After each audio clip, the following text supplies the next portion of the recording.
आज की इस वीडियो में हम यूपीआई के न्यू ट्रांजैक्शन रूल्स के बारे में डिस्कस करने वाले हैं जो आरबीआई ने अनाउंस करे हैं 1 जनवरी 2024 को। तो अब चलिए क्या है वो रूल्स, वो सारा आज इस वीडियो में डिस्कस करेंगे। तो वीडियो स्टार्ट करने से पहले अगर आप हमारे चैनल पे नए हो तो इस चैनल को सब्सक्राइब जरूर कर लीजिएगा और बेल आइकन प्रेस करना मत भूलिएगा। तो अब चलिए स्टार्ट करते हैं। यूपीआई यानी यूनिफाइड पेमेंट इंटरफेस, ये एक गेम चेंजर टेक्नोलॉजी हम लोग के लिए बन चुका है, क्योंकि आज के टाइम में अगर हमें कोई भी ट्रांजेक्शन करनी होती है तो उसके लिए हमें कैश या क्रेडिट कार्ड की जरूरत नहीं होती। हमें सिंपली क्या करना होता है, इस एप्लीकेशन को अपने फोन में लॉगिन करना होता है, पूरा प्रोसेस कंप्लीट करना होता है और उसके बाद हम इजीली अपनी कोई भी ट्रांजैक्शन कर सकते हैं। और जब से यूपीआई आया है तो हमारी लाइफ और भी ज्यादा इजी हो गई है। कैसी हो गई है कि अगर हम शॉपिंग करना चाहते थे, ग्रोसरी सामान लेने जाते थे, तो उस चीज के लिए हमें कैश रखना पड़ता था या फिर हमें अपने क्रेडिट कार्ड और डेबिट कार्ड रखना पड़ता था।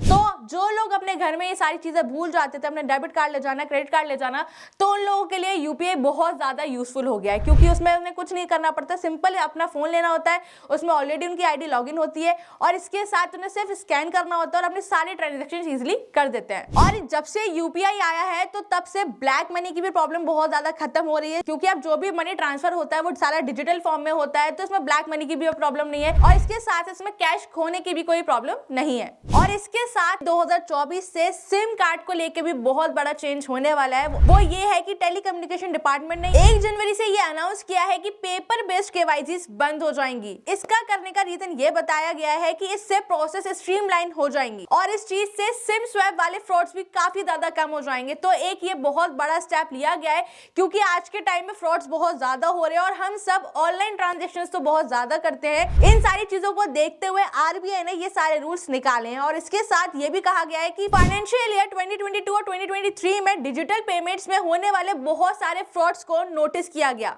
आरबीआई की रिपोर्ट के according 13,530 digital payment frauds record हुए हैं और उसमें से जो लिस्ट निकल कर आई है, उसका जो टोटल अमाउंट निकल कर आया है डिजिटल फ्रॉड्स का, वो है 6,659, यानी 49% केसेस जो हैं वो डिजिटल फ्रॉड्स के हैं। और इसलिए ये सारे चेंजेस आरबीआई के थ्रू करे गए हैं कि सारे फ्रॉड्स को रोका जा सके। बस इसमें यूपीआई आईडी से ही आपका पूरा काम हो जाएगा। अब वो क्या क्या चेंजेस है जो आरबीआई ने अनाउंस करे हैं यूपीआई ट्रांजेक्शन को लेके, अब हम वो डिस्कस कर लेते हैं। तो इसमें हमारा फर्स्ट है ट्रांजैक्शन लिमिट इंक्रीज। अब ये ट्रांजैक्शन लिमिट इंक्रीज क्या है? जैसे अगर हम कोई भी पहले पेमेंट करते थे यूपीआई के थ्रू तो वो सिर्फ 1 लाख तक की हो सकती थी, लेकिन अब अगर आपको कोई हॉस्पिटल का बिल पे करना है या फिर एजुकेशन इंस्टीट्यूशंस में अपना कोई भी पेमेंट करना है तो वो ट्रांजैक्शन लिमिट इंक्रीज 1 लाख से करके 5 लाख तक की कर दी गई है, जो कि एक बेस्ट ऑप्शन है। क्योंकि एजुकेशन में और अगर हॉस्पिटल की बात करें तो उसमें हमें बहुत सारे बिल्स पे करने पड़ते हैं, तो उसमें यूपीआई की लिमिट जो है वो इंक्रीज 1 लाख से लेकर 5 लाख कर दी गई है, वो भी सिर्फ हॉस्पिटल के लिए और एजुकेशन इंस्टीट्यूशंस के लिए ही करा गया है। अब इसमें हमारा जो आरबीआई ने सेकंड रूल लेकर आई है वो है deactivation of active UPI IDs. अब एनपीसीआई यानी National Payment Corporation of India के न्यू गाइडलाइन के अकॉर्डिंग जो भी इनएक्टिवेट आईडीज है जो 1 साल से या फिर 1 साल से ज्यादा से अभी तक यूज नहीं की गई है,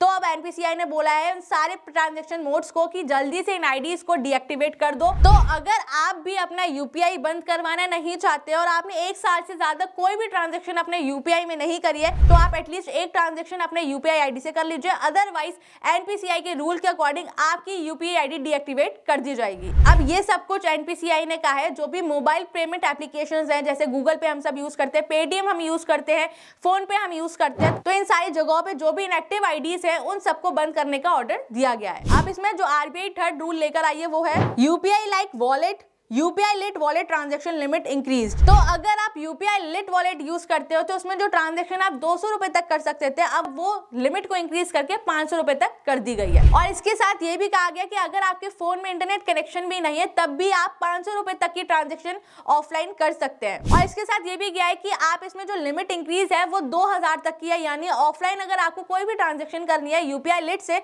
तो आप 2000 तक की कर सकते हो, उससे ज्यादा से नहीं कर सकते। अब आरबीआई का मोटिव ये है कि ऑफलाइन ट्रांजैक्शंस को थोड़ा इंक्रीज किया जाए, इस वजह से इस स्टेप को लिया है। अब हम बात करते हैं हमारे फोर्थ रूल के बारे में जो आरबीआई ने अनाउंस करा है वो है no authentication for UPI auto payment.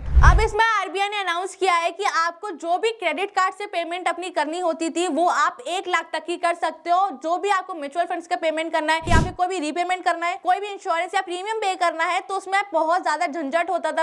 उसमें पहले यूपीआई का पिन डालना पड़ता था, सारे प्रोसेस कंप्लीट करनी पड़ती थी, क्रेडिट कार्ड से ट्रांजैक्शन कर सकते थे, लेकिन अब ये पूरी ट्रांजेक्शन खत्म कर दी गई है। अब आप सिंपली अपना क्रेडिट कार्ड यूज कर सकते हो, उसमें कोई भी ऑथेंटिकेशन आपको यूज उसमें नहीं करनी है। यानी पहले अगर आपको क्रेडिट कार्ड के थ्रू 1500 तक का पेमेंट करना होता था, तो अगर आप 1500 का पेमेंट करते थे तो उसमें आपको पूरी वेरिफिकेशन करनी पड़ती थी, अपना आईडी लॉगिन करना पड़ता था, पिन एंटर करनी पड़ती थी, तब जाके आप कोई प्रोसेस करते थे। अब यही सारी प्रोसेस को खत्म कर दिया गया और आप 1 लाख तक की ट्रांजेक्शन इजीली कर सकते हो। अब इसमें हमारा नेक्स्ट रूल जो आरबीआई लेकर आई है वो है इंटरचार्ज फी ऑन यूपीआई मर्चेंट पेमेंट्स। अब इसमें national Payment Corporation of India ने कहा है कि जो भी हम ट्रांजेक्शन यूपीआई वॉलेट के थ्रू करते थे उसमें हमें कोई भी चार्ज नहीं देना पड़ता था, लेकिन अगर आप कोई भी अपना पेमेंट करते हो किसी भी मर्चेंट को तो उसमें आपको 1.1% का फी देना पड़ेगा। और ये भी फी प्रोसेसिंग तभी होगी जब आप सर्टेन मर्चेंट्स को अपना पेमेंट करते हो और वो पेमेंट अगर 2000 से ऊपर का जा रहा है तो उस चीज में ये एप्लीकेबल नहीं होगा। अदरवाइज अगर कोई भी पेमेंट आप करते हो किसी भी अपने यूपीआई वॉलेट के थ्रू तो उसमें आपको 1.1% का फी प्रोसेसिंग देना पड़ेगा। नेक्स्ट स्टेप लेकर आई है आरबीआई, वो ये है यूपीआई एटीएम अलाउ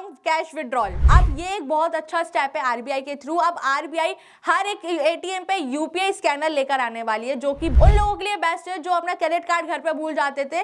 तो अगर आपके फोन में यूपीआई है तो आपको सिंपली सिर्फ स्कैन करना होगा एटीएम मशीन पे जाके और आप इजीली अपने मनी को विड्रॉल कर सकते हो। आपको कोई भी एप्लीकेशन मोड है, अगर आप गूगल पे यूज करते हो, पेटीएम यूज करते हो, फोन पे यूज करते हो, तो आप कोई भी एप्लीकेशन यूज करके उसको स्कैन कर सकते हो और अपने मनी को ट्रांसफर कर सकते हो और अपने मनी को विड्रॉल कर सकते हो किसी भी एटीएम मशीन पे जाके। और मेरे अकॉर्डिंग तो आरबीआई का ये वाला रूल एक बेस्ट है कि एटीएम मशीन पे हमें कार्ड की अब जरूरत नहीं होगी, आप सिंपली अपना फोन ले जाके स्कैन करके अपने मनी को ट्रांसफर कर सकते हो। अब इसमें हमारा आरबीआई जो नेक्स्ट रूल लेकर आई है वो है 4 टाइम लिमिट। अब 4 टाइम लिमिट का मतलब क्या है? ये एक बेस्ट है। क्यों? अगर आप ऑनलाइन ट्रांजेक्शन करते हो तो ऑनलाइन बहुत ज्यादा फ्रॉड के चांसेस भी अब इंक्रीज हो गए हैं, तो अब इस लिमिट को सिर्फ 4 घंटे तक कर दिया गया है। यानी अगर आप अपनी फर्स्ट पेमेंट करते हो, आप न्यू यूजर हो, अपनी न्यू आईडी बनाते हो यूपीआई पे, तो आप सिर्फ 2000 तक का पेमेंट कर सकते हो। ये सिर्फ 4 घंटे तक वैलिड रहेगा, यानी इसमें आप 2000 से ज्यादा पेमेंट अपनी नहीं कर सकते। अगर आप कोई भी न्यू यूजर आईडी है जिसने अपनी पहली बार यूपीआई आईडी बनाई है तो उस केस में ये एक बेस्ट ऑप्शन है। तो ये थे आरबीआई के न्यू रूल्स यूपीआई को लेके। और अगर अभी तक आपने इन्वेस्टमेंट करना स्टार्ट नहीं करी है तो आपको हमारे डिस्क्रिप्शन बॉक्स में डीमैट अकाउंट का लिंक मिल जाएगा, आप उधर से अपनी इन्वेस्टमेंट करना स्टार्ट कर सकते हैं।